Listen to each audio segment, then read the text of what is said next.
طالبانو د افغانستان د انتخاباتو کمیسیونونه منحل کړل. سلام، پوره جزئیات په سوله ټي وي چینل کې راسره وګورئ.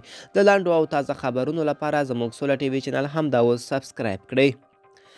طالبانو د شنبې ورځ ډسمبر 25مه د افغانستان د انتخاباتو خپلواک کمیسیون، د انتخاباتو د شکایتو اوریدو کمیسیون او د دوو وزارتونو د منحل کولو اعلان وکړ. طالبانو د حکومت ویان بلال کریمي د دې پریکړې په هکله وویل چې دغه کمیسیونونو موجودیت او فعالیت ته نوره اړتیا نشته.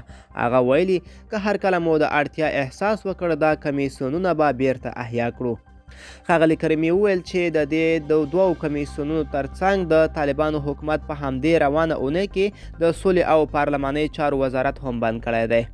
طالبانو د اګست د میاشتې را په دې خوا چې په افغانستان کې واک ته رسېدلي د مخکني حکومت د میرمنو د چارو وزارت یې هم بند کړ او پر ځای د امر بالمعروف او نهي عن منکر وزارت جوړ کړ.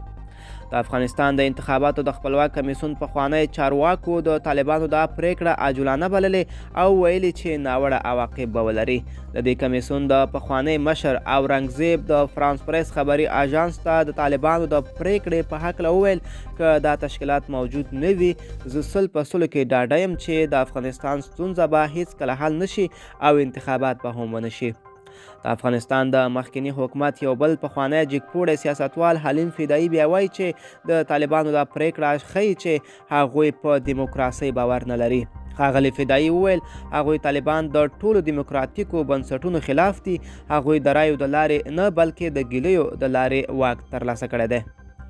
د افغانستان د انتخاباتو خپلواک کمیسیون په 2006 کال کې جوړ شو او د جمهوریت ریاست په ګډون د هیواد ټول انتخابات څارل.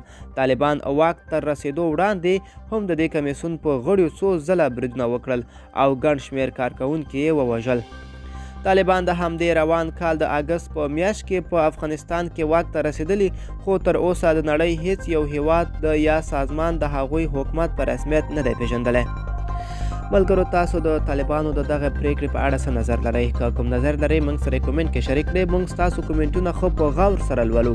د لا ښکلو ویډیوګانو لپاره زموږ سوله ټي وي چینل سره پاتې شئ.